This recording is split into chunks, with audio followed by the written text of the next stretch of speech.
Hey, everybody, welcome to another edition of the Daily Bullet, a Second Amendment Foundation's daily video series where we talk with people who are making a difference in the struggle to retain and expand our Second Amendment rights.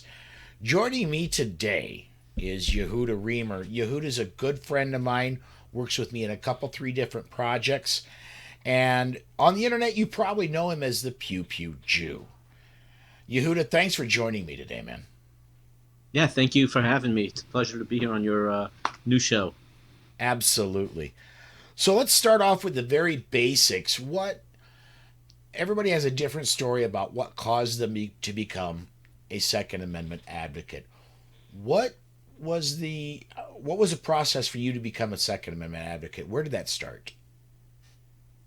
Well, the funny thing is, I never set out to be a Second Amendment advocate. I mean, obviously, people who follow me know what I do, and it started off with my children's book, Safety On. I was trying to get Alan Gottlieb's endorsement on my book, and what happened was, is I went to the USCCA Expo when it was in Dallas, and there was Alan and Andrew standing at the Second Amendment Foundation booth, and I went up to him and I'm like, hey, I've sent you emails, and he's like, yeah, for sure, yeah, I saw your emails. I'll definitely endorse your book. I love it. He goes, by the way, do you want to speak at the Gun Rights Policy Conference? And I'm like, sure. I haven't spoken publicly in 20 years, and I hate speaking publicly, but I said I'll do it, thinking to myself like, okay, it's like the gun rights policy conference, right? How big can it be?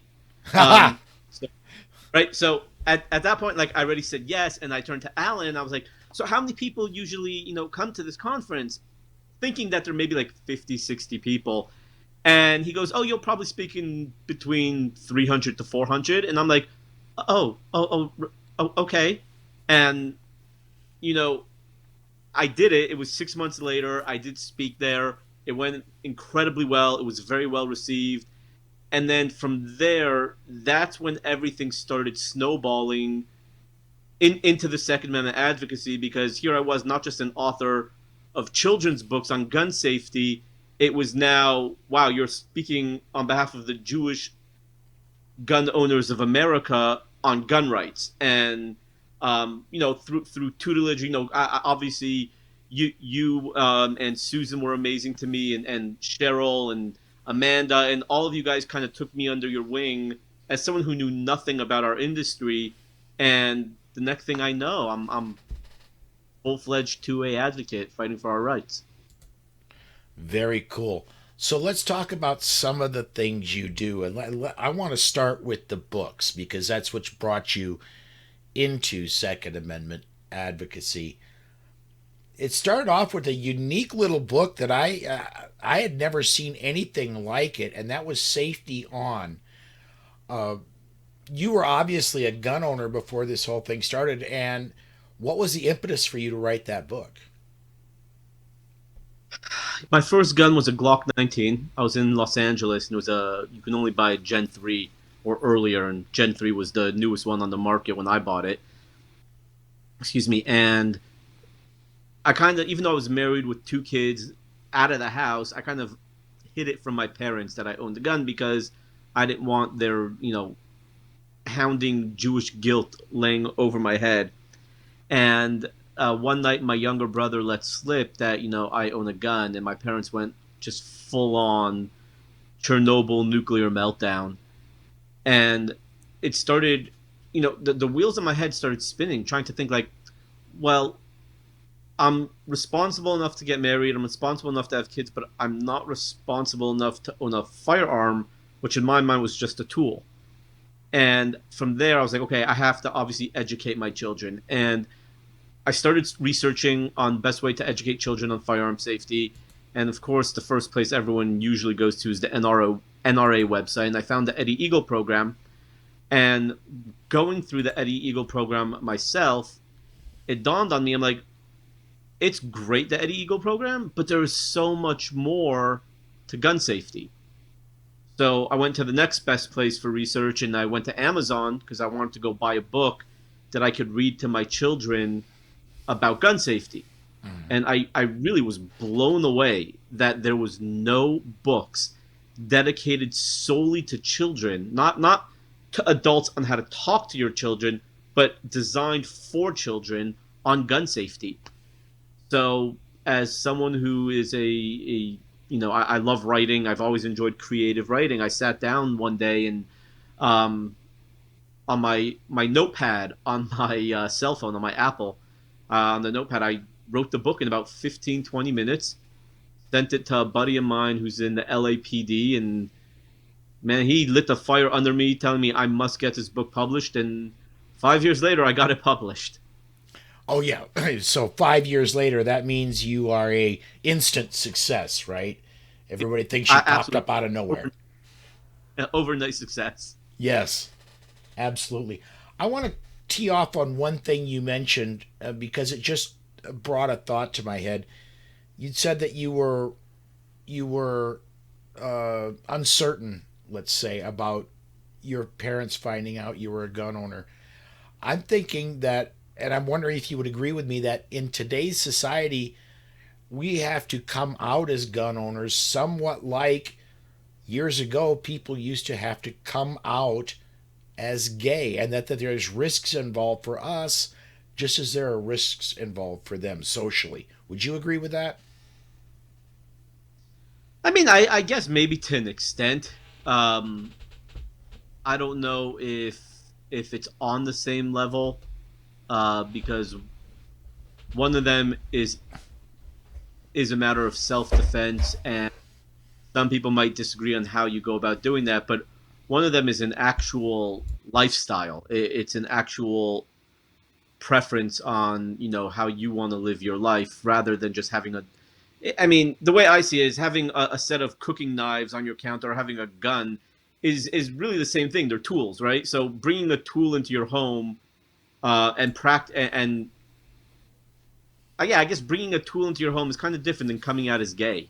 So I guess maybe I can see the comparison, but I don't think it's a fair comparison, if that makes sense. Certainly, certainly. So we've got you releasing your first book and the 5 year process it took to get it published, and even then, I know for a fact because you're my friend and we've had these discussions, it wasn't an instant success flying off the shelves.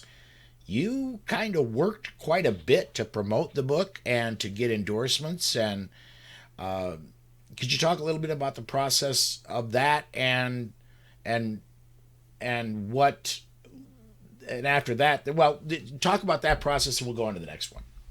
Yeah. So it all started at the NRA show in Dallas, and here I was, um, my first real gun show, not knowing anybody in the industry. I knew nobody, and I'm standing there with my little, backpack with some food packed inside, and luckily it was in Dallas, so my hometown. And I'm sitting in the media room. I shockingly was able to get a media badge after my book released 3 months before, and I'm sitting there in the media room, and this tall, lanky guy comes standing over me and goes, "Excuse me, are you the guy that wrote the children's book?" And I look up, and obviously now I'm good friends with him, but there's Rob Morse. And I'm like, Yeah, yes. Like, I don't know how to answer, right? Like, why do you know who I am? Like, that's kind of scary. Um, but the next thing I know, I'm surrounded by, I believe you were there, Tony Simon, and you guys were all passing around my book. And I was shocked, like, that you guys loved it because I didn't have any, I had maybe a couple endorsements by that point, but no one actually in the firearms industry. So you guys started passing it around and you're like, here's my card, let's get you on my show. I'm like, I don't even know what you're talking about. What's a show? What, I'd never been on a podcast. I was like overwhelmed, but you know, when once I started getting on these shows and stuff, it was much easier to get out there and start promoting the book, especially because I realized that the book was being accepted, right? I didn't I was not part of the industry. And the fact that I wrote a book that had never been done before, and it's being accepted gave me the strength to say, okay, you know what? I actually have something here, and it's not going to be torn down by the people it was intended for.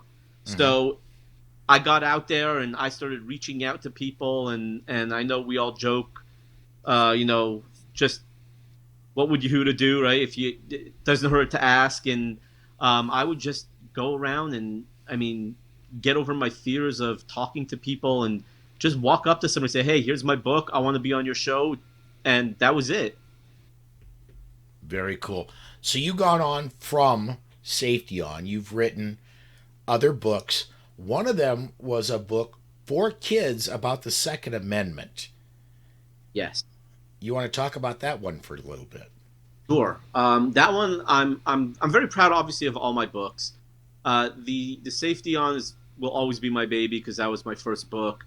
However, 27 Words, which is that's the title of the book, which is a introduction to the Second Amendment for children, has an extra special place because I noticed that in the firearm industry, and not just the firearm industry, but in America itself, a lot of gun owners take their kids to the range and train them to shoot. But anytime you see someone posting about that, they're like, "Yeah, I took my kid to the range today. Great shot, learning so much, so proud." But it kind of hit me like, why are we taking our kids to the range? Why are we teaching them to shoot and to be proficient in firearm safety? And it hit me, well, it's because we have the Second Amendment. Without the Second Amendment, we wouldn't be able to do this, and we wouldn't be doing it. So that took me to my notepad again, where I started writing a breakdown of the 27 words of the Second Amendment for children, because without educating our children at a very young age on what the Second Amendment actually is, the beauty of the Second Amendment, the ability to defend not just our lives, but our way of life and our freedom, then even if a kid can be the next John Wick shooter, they don't have an appreciation for that freedom that we have and how it's defended and protected by the Second Amendment. What's the point of teaching them to shoot? Right. So my book really covers what the founding fathers' original intent was of the Second Amendment. Not like, if you put the comma here. I don't really touch on that. I do what you and I and most of the gun world believe the Second Amendment to be. Very cool. So let's go on a little bit beyond the books because you do a lot. I mean, obviously, you're an author. Obviously, that's the main thrust of what I wanted to talk to you about. But you do other things for advocacy. What else? Obviously, outreach to the Jewish community, but talk about that and whatever else you're doing to help with the Second Amendment struggle. So, on one hand, I'm defending the Second Amendment as a whole because I know a lot of people in our industry put and this is not a knock on what people are doing, but they will put their persona ahead of the Second Amendment, right? And what I mean by that is I am first and foremost a Second Amendment advocate who happens to be Jewish. So I'm not just advocating for Jewish gun rights. I'm advocating for American gun rights. Happens to be someone, a mutual friend of ours gave me the moniker the Pew Pew Jew. I ran with it and I launched a brand and a lot of really fun, t-shirts and hoodies and patches, hats, stuff like that with my logo on it and some other really fun stuff. However, I am a Second Amendment advocate first and foremost. I do go around, I do educate Jews. I do have my own FFL, so I do arm Jews and anyone else who needs a gun. But I definitely speak about that, talking about how Jews need to get in the fight for the Second Amendment. But first and foremost, I'm a Second Amendment advocate advocating for all American gun rights. I don't care what your background is. Everyone has a right to life and a right to defend it. Very, very cool. We're coming up on the end of the time we have today. I would be very remiss if I didn't ask you to plug your books, plug your website, and let people know how they can get in touch. Yeah, absolutely. So my books, there's Safety on the coloring book, which is an exact replica of the Safety on book, just coloring book format, so children can really delve and internalize the messages of gun safety. I have the ABCs of guns, which is an actual ABC book. A is for ammunition and AR. B is for barrel and bipod. Then I have 27 words, which we mentioned, and then for all the dads out there who want to torture their wives and children, I do have a book that is full of the most corny gun jokes you can possibly imagine, called 105 Explosive Gun Jokes. And it is not a book. I know I got some negative reviews, people saying it's not funny. The book is supposed to be a super corny dad joke book. Yes. I'm not a stand-up comedian. I've never claimed to be a stand-up comedian. The book is just supposed to be one of those books that you have on your coffee table and people chuckle at them and saying, "I can't believe I'm laughing at that." It's just a good, fun joke book. So, and then if people want to check me out, they can go to the pewpewjew.com. That's where you can get signed copies of my books, apparel, uh, and then if you guys want to follow me, I do a lot of Instagram. It's at the Pew Pew Jew, Twitter at the Pew Pew Jew, Parlor now at the Pew Pew Jew, Facebook, Mayway. I don't even know how to pronounce it. So I'm all over. Well, very cool. Yehuda, thank you so much for joining us today, man. Absolutely, anytime. All right, folks, that wraps up this edition. If you would please subscribe and hit the notification bell so you know when we have some more coming out. And by the way, there will be another one coming out tomorrow. See you then.